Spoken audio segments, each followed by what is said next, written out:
Hello everyone, I'm Ritvika Kalwala, here to teach you Senior Inter English classes. So today, let's start with the Prose in Module 1, Dancing in the Rain. This lesson is written by Azim Hashim Premji. He is the chairman of Wipro Limited and he is an Indian business tycoon and a philanthropist. A philanthropist is a person who loves mankind. He's so generous and he likes to help people. He devotes a lot of time and resources to improve the education system in India, and his university, Azim Premji University and Azim Premji Foundation works towards that goal, and his articles and speeches on education and motivation are inspirational. The title, Dancing in the Rain, means enjoying immense freedom without any restrictions. This lesson deals with the plight of the present day children. It explains how the present day children are being suffered, how they are being burdened, and how they are deprived of their childhood. So as we move into the lesson,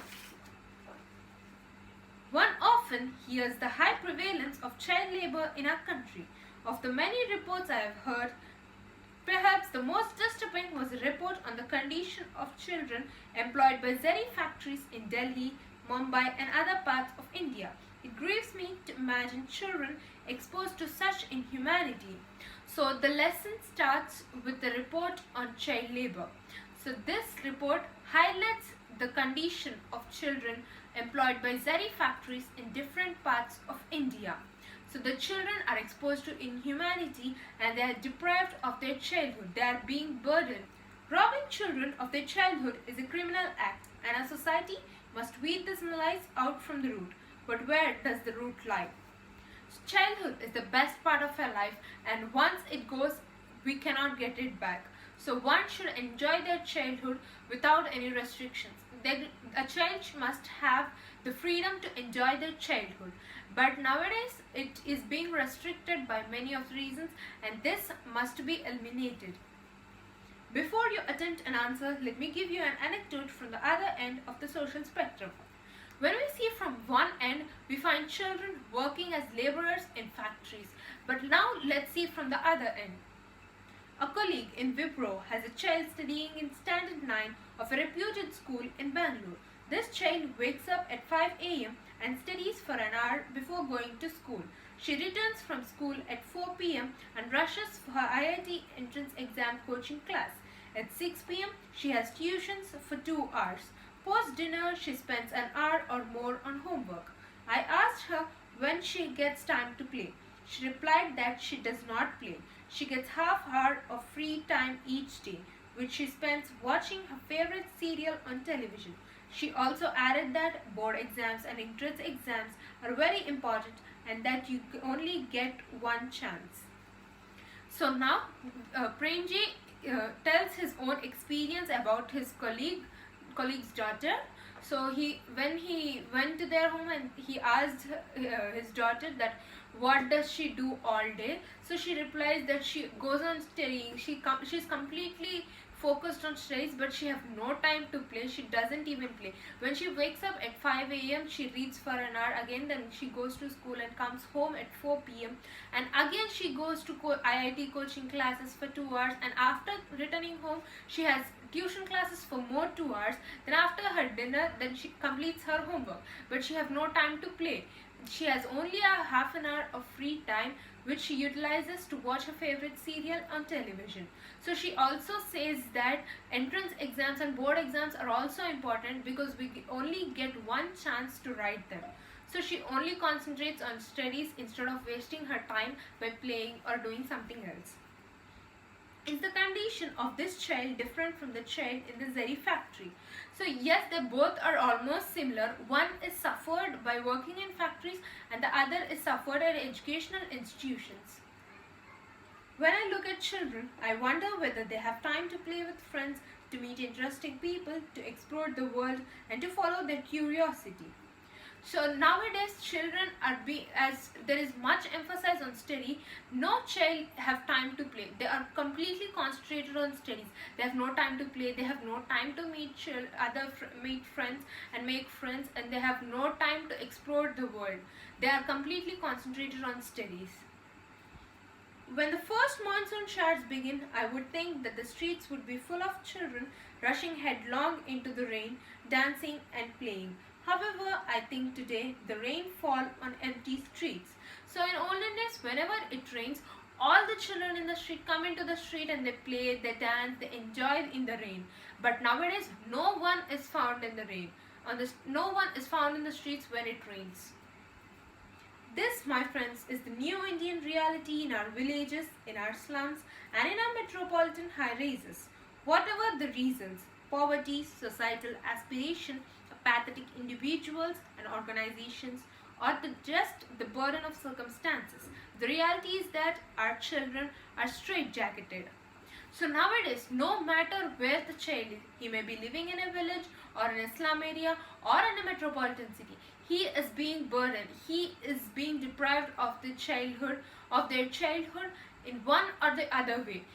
Any reason, it may be any reason, but he is being burdened, he is being stressed, he is being deprived of his childhood. The final indicator of a country's independence is the way its children live. Are children free from malaise of poverty and hunger? Are they free from the burden of parental aspiration? Are they free from norms of social conditioning? Are we ensuring the curiosity of our children continues to burn and is not stamped out? Are they free to explore the world, to realize their unique potential and thereby help discover the true potential of the society itself? So here the writer is saying that the final indicator of a country's independence, if a country has independence, it also, and the final indicator is depends upon how the children are living, how they live, how much freedom do they have to live their happy childhood. Gandhiji said that greatest lessons in our life are learned from children, not from learned men. A child will fearlessly try before giving up.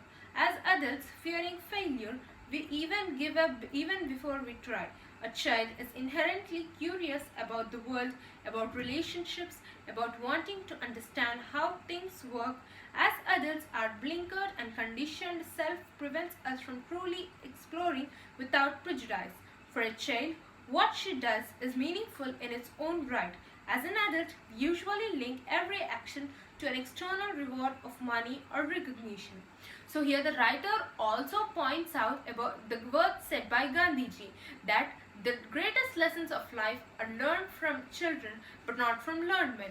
This is because a child is very curious about everything and he always tries as many times as possible before he gives up, and he always wanted to know how things work.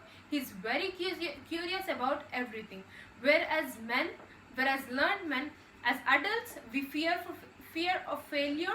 With the fear of failure, we give up before we try, and we also link everything to an external reward or recognition. So we may not do anything as children does. Thus, the greatest lessons of life are learned from children, not from learned men. I did not learn how to be a father from manuals. Whatever little I learned about being a parent, I learned by observing my children and letting them teach me. Similarly, I think our teachers could grow enormously by learning from their students. So here the writer also says that he didn't learn how to be a father from some manuals or by any other sources. He just learned by observing his children and letting them teach him. He also wanted the teachers to learn from their students. We will then refrain from pushing our knowledge down their young minds and begin the democratic process of being joint learners as we discover and understand our world. I believe a powerful force for empowerment is to have motivated teachers who are learners first, teachers second. Only then we will stop trying to mold children into our adult likeness. Only then we will let them blossom. So the writer here says that he needs every teacher to learn from their children and everyone to learn from the children. And he also wanted motivated teachers who are the learners first, then teachers second. And then he also advises the parents and teachers to realize the power and the interest of their children and students. And he also wants to support them and encourage them to discover their curiosity and interests. If India has to develop economically, socially, intellectually, and culturally, we must empower those most vulnerable to social diktat, our children. Let us resolve to give our children the freedom of childhood. Let us change our schools from being textbook prisons to laboratories of exploration. Let us change homes from being tuition centers to playgrounds of art and sport. India will be radiant when our children are free to dance in the rain. So when a country must develop in all different aspects, a child must have freedom to do whatever he wants. In this lesson, the writer wants children to have unlimited freedom and enjoy their childhood in the way they want. And he also wanted to change the schools from textbook prisons to laboratories of exploration. He wants the children to explore and learn themselves. And he also wants homes to be as a playgrounds so that the children can learn in school and come home and play and get relaxed. So in this way, when children have unlimited freedom, they blossom happily and they grow in a healthy manner. Thus, the India will be a radiant country. This is the summary of the lesson Dancing in the Rain. I hope you understood this lesson. Thank you for giving me this opportunity. Stay home, stay safe.